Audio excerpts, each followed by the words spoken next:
What's up everybody, D-Man back. Welcome to a brand new video, and today we're going to be doing another Godzilla King of the Monsters trailer breakdown.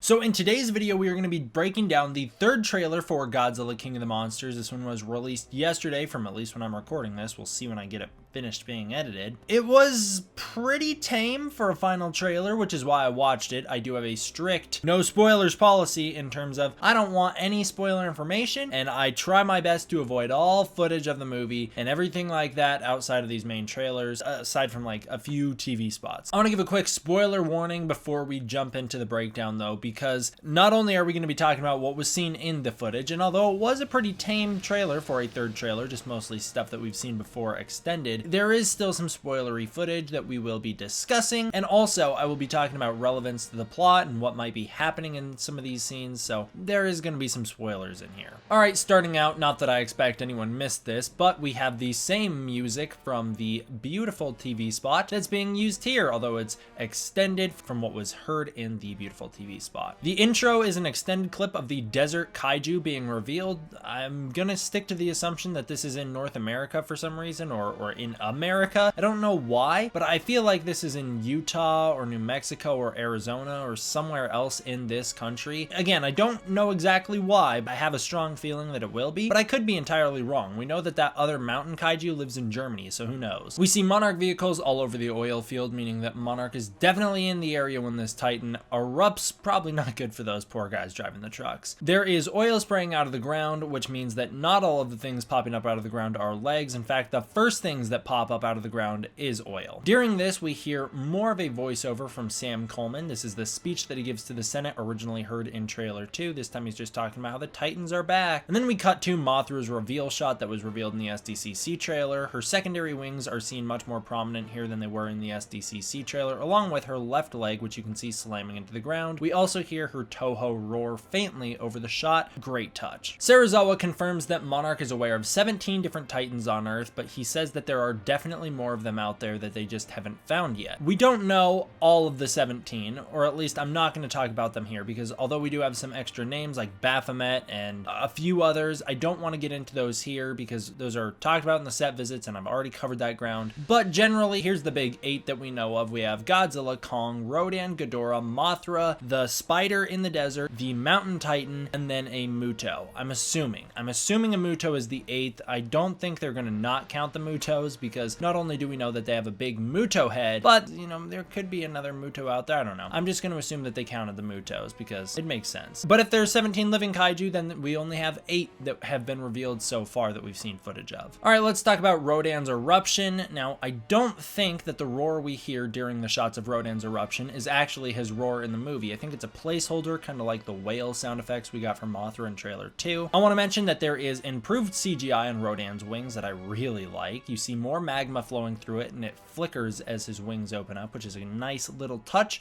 There's additional planes flying in the background from what we saw in trailer 1, and the Argo jet is much more prominent. Also, if you pay attention way out there in the distance, you can see the cross that Ghidorah winds up being framed in front of, just barely seen in the left of the frame. So that's a nice little perspective shot for you, so now we know how far away the camera is when we see the cross and Ghidorah framed in front of it. Mothra and the Russells. I love this shot so much. I really like the weight of Mothra breathing on them. It's so cool. We get a really good shot of the larva's face here. I'm gonna assume that this is kind of out of order the way we see it. I think what's gonna happen is Mothra is gonna hatch, Madison's gonna go up and touch her in the nose, and that's what's gonna cause Mothra to breathe on them. That will be where we see this footage take place, but it is out of order in the trailer, I think. And also, Mothra might wind up sneezing on the two of them just after this shot of the two of them giggling together, because if you guys remember way back when the movie was very first starting filming, filming. Vera Farmiga posted on either Twitter or Instagram, I don't remember which one, that she was covered in Mothra snot or kaiju snot or something like that during filming. So maybe this is what she's talking about, where Mothra just breathes on them, but I think it's also a possibility that Mothra will sneeze on them. Also, notice the handheld feel as the two of them giggle there. The way the camera shakes, it's just giving more weight to the situation, so you can really feel that although this is a baby Titan, and although things are very happy and upbeat in this scene, there is this incredible weight and gravity to the situation. We have our best look at the God Rays yet. It is an extended shot that we saw in trailer 2, still different than the shot we saw in trailer 1, I believe. There is much more blue here, so they've tweaked the CGI so that the God Rays aren't pure white, and Mothra is much more prominent in this. Also, you can definitely see that she looks like an angel here. Michael Dougherty said in the set visits that he wanted Mothra to look like an angel if you were looking up at her in the sky and she was using her God Rays, and you can see that in this shot. It definitely does look like an angel. There's nothing really to note of this shot of Rodan coming out of the lava. I just want to say that it's his face. That's what we're looking at here. It's kind of hard to tell when you're watching the trailer all the way through, but yeah, it is his face coming up out of the magma, which is cool. Ghidorah's reveal has some interesting things to note. First of all, it's just our best look at Ghidorah's CGI, the full CGI on his faces. There's our first real good look at it. Second, this is most likely when Ghidorah is hatching. As you can see, there is snow in the area. Also, you see Mark Russell running around in the foreground, and I just want to give a shout out to the twisting heads of Ghidorah here. It's a really cool touch, just showing that all heads are their own creatures. They all are connected, but they all do have their own personalities, and I like the way they all wind around each other. I find the dialogue over this section interesting. We hear that the Titans are moving in a pack. I don't really know what that's talking about, and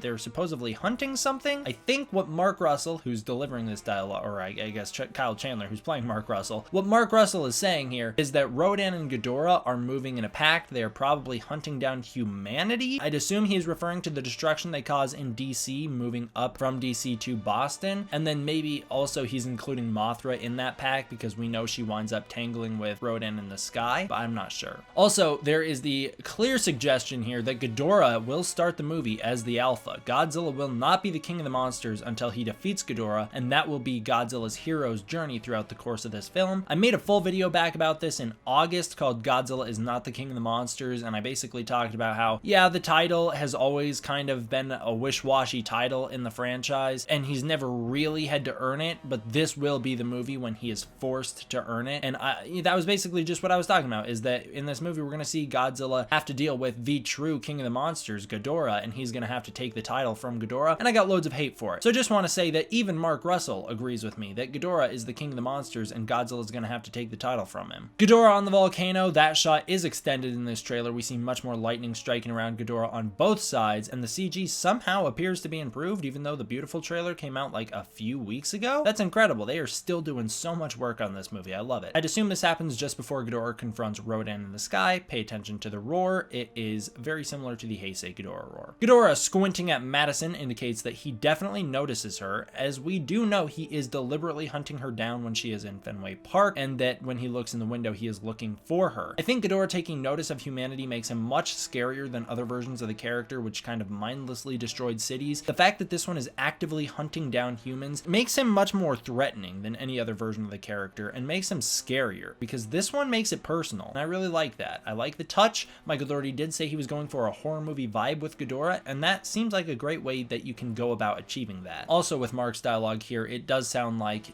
the main goal for Mark's character at a certain point in the film, I'd assume about halfway through at the midpoint, is going to be making sure that Godzilla winds up taking out Ghidorah. That will be humanity's main goal, is aiding Godzilla in taking out Ghidorah. Also, this is the first time in franchise history that we have the use of the "oh my Godzilla" joke. So there you go. I mean, we've never heard it before in the franchise, but every single person who leaves a YouTube comment has made that joke.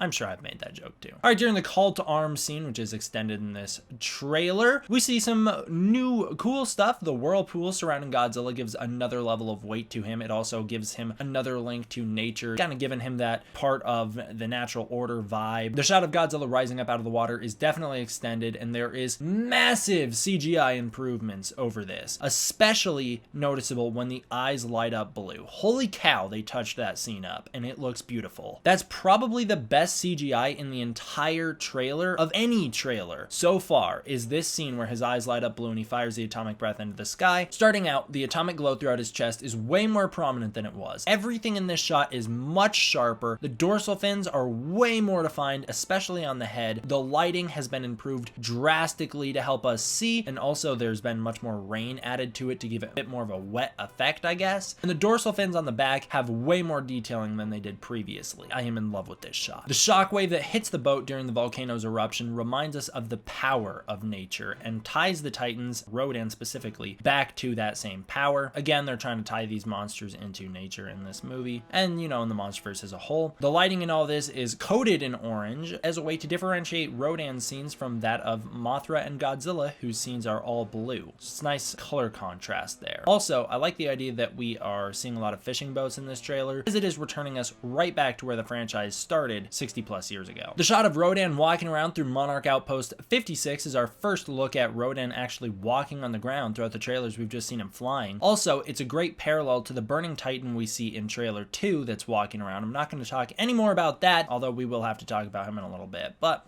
we'll get there. The clip of Rodan chasing the Argo jet is pretty cool. You can see lots of flames coming off Rodan as he flies towards it. It seems as he flies throughout the movie, he'll lose a bit of that fiery aesthetic. That makes sense. As he's getting away from the volcano, it just kind of run off of him, and he's not actually made of magma. It's just become baked into his skin because he's been inside the volcano for so long. If you're wondering why Rodan is chasing the Argo jet, well, it's because the Argo jet is intentionally luring Rodan away from the city as a way to make sure that he doesn't cause any massive damage to these populated areas. Doesn't look like the Argo jet is going to do a very successful job at that, because Rodan is definitely going to level some cities in this movie. Notice the human damage throughout all this. As Rodan passes overhead, we see multiple cars flying through the air, but also multiple civilians being thrown through the air. We see G-Team on the ground in action doing their job for the first time in any of these trailers. Well, I mean, for the first time really. We've seen them on the ground, but we haven't actually seen them saving people until this trailer. This is where the "Hold on, kid" line comes from the beautiful trailer. I believe that is Corporal Martinez who saves the child and yells that. We also see Barnes on the ground for the first time during all this. Again, I know we've seen Barnes on the ground doing mission stuff before with his gun out, but we've never actually seen him saving lives until this shot right here. O'Shea Jackson Jr. has said that his character will be running around between the feet of the Titans, and now we get a little bit of a feel for what he means by that, as his character is running around directly beneath where Rodan is flying over, destroying. We see a lot more of Serizawa's sacrifice, so here's where we get into a little bit of spoiler territory, I'm assuming.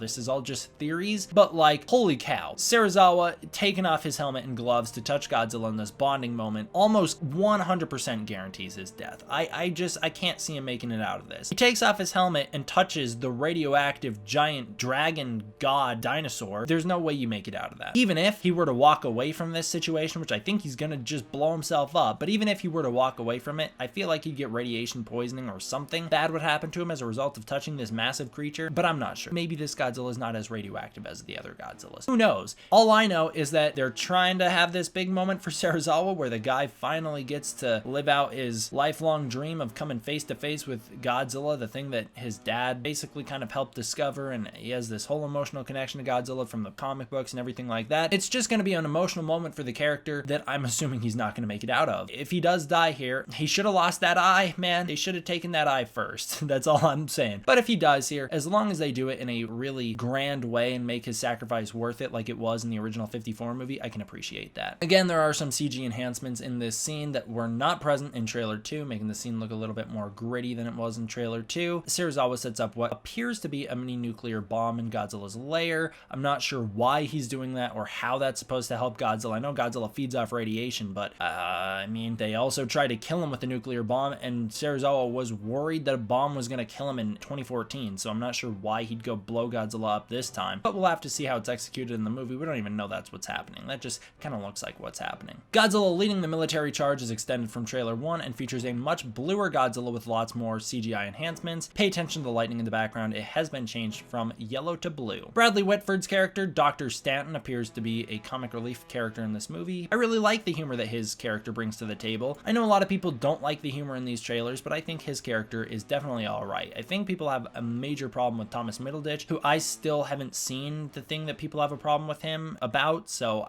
as far as I'm concerned, he's fine. Mark Russell saying, "This time we join the fight," is changed a little bit from the beautiful trailer. trailer where he says, "This time we join him implying Godzilla." I think this is still the same idea. It's him having a change of heart regarding Godzilla, as he does start out the movie wanting to kill Godzilla. By this point, though, it seems like he's going to want to help Godzilla defeat Ghidorah. Looks like the Argo jet, or at least an Argo jet, will make it into the end of the film and aid in the fight against Ghidorah. We also saw a little bit of that in the beautiful TV spot. Madison Russell will be in Fenway Park when Ghidorah is attacked by the military. What on earth is Ghidorah doing just prior to this? He seems like he's knocked over, and so I'd assume that the thing that knocked him over is going to be Godzilla's atomic breath that we wind up seeing a little bit later in the trailer, but I'm not sure. I don't know why he just collapsed like that. It appears that Emma Russell will release Ghidorah from the ice as a way to presumably make sure that Madison Russell can escape Jonah Allen, but that seems like a very risky thing to do when you're releasing a giant three-headed dragon right where your daughter's supposed to be. The walkway featured in this ice-breaking scene, though, is the walkway that we saw previously in one of the HD stills for the movies, and it looks like explosions are going to be used to set Ghidorah free, not the Orca. I always thought that they were going to turn on the Orca and that'd wake Ghidorah up and he'd break his own way out, but it does look like he does need help. This would explain why early reports have said that Godzilla is called to the area using the Orca specifically, because he's not going to be on his way there already, because Ghidorah is released by explosions. And I'm sure a lot of you guys have a lot more details on this scene than I do. I have stayed away from the 5-minute IMAX footage, so I don't actually know what's going on in this scene, and that's the way I'd like to keep it. I can't tell where this shot of Godzilla tail swiping Ghidorah takes place in the story. It looks to be the same lighting as the call to arms scene, and Godzilla is glowing blue here, so it makes sense that he's all supercharged, but him fighting Ghidorah above water in the middle of the ocean seems a little weird to me, although we will see something like that later on in the trailer, but I'm not sure. All I am sure of is that this is the first time Godzilla physically contacts Ghidorah in a main trailer officially released for the movie. I really like the shot of Ghidorah attacking Godzilla in this super snake-like way, with each head striking separately and overwhelming Godzilla before throwing him to the ground. I do think this is where Godzilla will use his atomic breath, as we'll see in a little bit, because he does seem to be pinned on his back here, and when he uses the atomic breath, he is pinned on his back. The shot of Ghidorah releasing a lightning storm from his wings is freaking incredible. The framing of the shot just gives so much perspective. The shot takes place a really far distance away from the action, with multiple boats in the foreground to give perspective. The destruction in the city seems quite impressive and massive, and we also see just how large the titans are, the kaiju, compared to the buildings, which gives us a great sense of scale. I also really like how Godzilla is dwarfed by Ghidorah here. It makes Ghidorah that much more menacing. The lightning storm around Ghidorah is very similar to the electric bolts he was seen firing from his wings in Rebirth of Mothra 3, and you can actually see that the lightning strikes the buildings around the city and the floor, the ground, and it ricochets back up and strikes Godzilla as a result. Now we got to talk about what's falling from the sky. Again, I want to give a shout out to this scene because it's just a great inversion of the 2014 Halo jump. Instead of humans falling into a kaiju infested city, this time it is a kaiju falling into a city that is human overrun, or humans live in the city. We have a bit of an extended version of this shot in this trailer than we've had previously, and the close-up reveals that what is falling from the sky is, in fact, Godzilla. This could be a way to get Godzilla to superheat to turn into Scarlet Godzilla, but God, that's just, a really weak explanation to get Godzilla to turn into Scarlet Godzilla, and that is me saying that, and I thought that it was a cool way to have Godzilla do it in The Planet Eater and in City on the Edge of Battle. Well, not necessarily The Planet Eater, but in City on the Edge of Battle. At least in City it has a reason. In Planet Eater, actually this is like right on par with Planet Eater. If this is how Godzilla superheats, it's like, alright, it doesn't totally make sense, but whatever, I'll go with it because it's a giant dinosaur that doesn't actually exist, so I'll have to suspend my disbelief a little bit. Okay, let's talk about this. Godzilla falls and lands on a building, right? This is Godzilla. It's so dumb. I hate this. Godzilla is dead here. This is the same monster that needed the military's help to defeat the Mutos in 2014, and yes, he definitely needed Ford's help. If Ford didn't cause a distraction, he would have been killed. And don't give me that whole the Mutos were evolved to kill Godzilla BS, because he was immediately after that injured by a building that fell on him and nearly died as a result of it. And even if you're gonna say he didn't nearly die, he was still horribly injured by it, and it took him out of the fight basically, and it knocked him out for a day afterward. If this same thing happened at the end of Godzilla 2014, guaranteed Godzilla would have died. Plain and simple. This act alone, making Godzilla survive a fall from space, just makes Godzilla way too overpowered. If he can survive a fall from so high up that he'll catch fire on the way in, and by the way, I think this is most likely a result of Ghidorah dragging him up into the atmosphere, and then he lands on a surface like, oh, I don't know, a building, and then the ground below below that building and he doesn't land on water and he survives it, it's just going to make him way too overpowered. If he can survive that,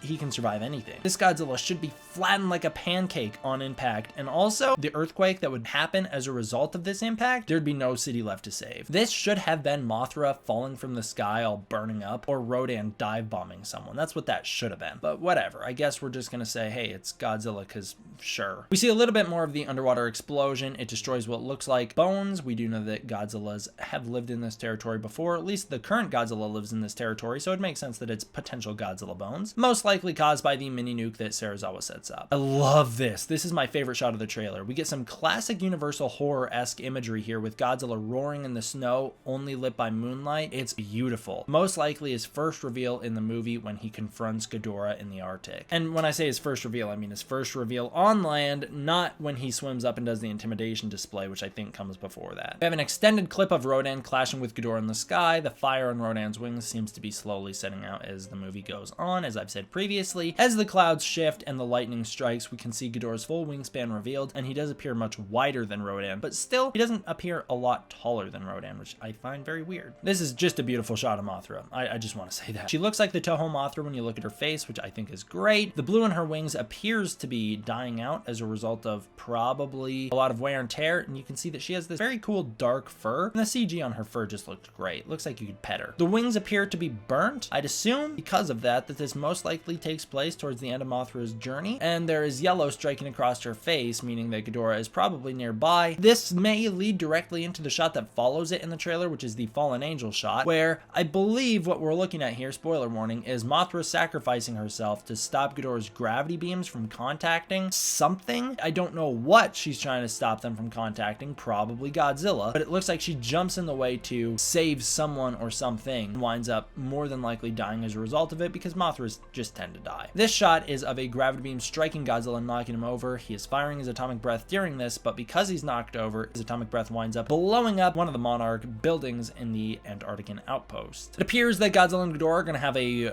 interesting fight in the water. I'm not sure when in the movie this would take place. It really throws me because I thought Godzilla and Ghidorah would only have 2 fights together, one in the Arctic and one in Boston, but this appears to be a third that would most likely take place in between those two. The reason I say that is because the setting just looks so different than the setting in the Arctic and the setting in Boston. I don't know when this would occur in the movie. Almost looks like the call to arms scene, and it does appear to be the scene where he tail swipes Ghidorah, so I'm not sure. What I am sure of though is that we have seen concept art of Godzilla fighting Ghidorah underwater. This could be leading into the concept art, although the set visits made it sound like that concept art wasn't actually going to be seen in the movie. We weren't going to see that underwater fight, so I'm really not sure about this. This really confuses me. If I had to guess, this takes place in the Arctic battle. Mothra vs. Rodan is confirmed. I'm very excited to see that battle. Mothra definitely has the defensive pose here. I think she's going to have the upper hand on Rodan in this fight, as Michael Dougherty has said that he custom designed this Mothra essentially to go toe-to-toe with other monsters, and so if she has these big claws on her front, she's going to have them for a reason. Our poor boy Rodan just doesn't seem like he's going to have his day in this movie. I really dislike this shot of Godzilla using some buildings to help him stand up. I'm not sure what it is about it, but I just find it to be weird. That's my opinion though.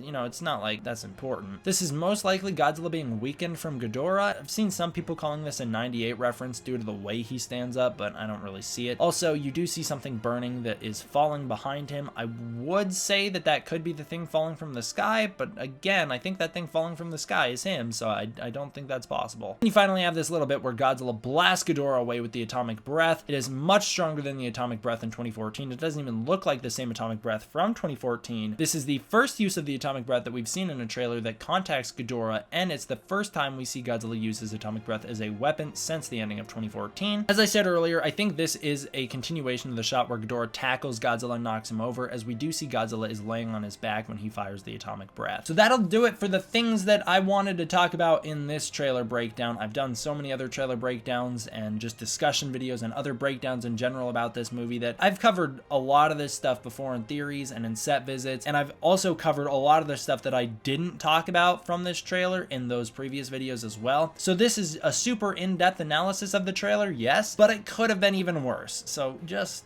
be thankful that I didn't make it worse. All right, thank you guys all for watching. I hope you enjoyed. I'll see you guys next time. D-Man out.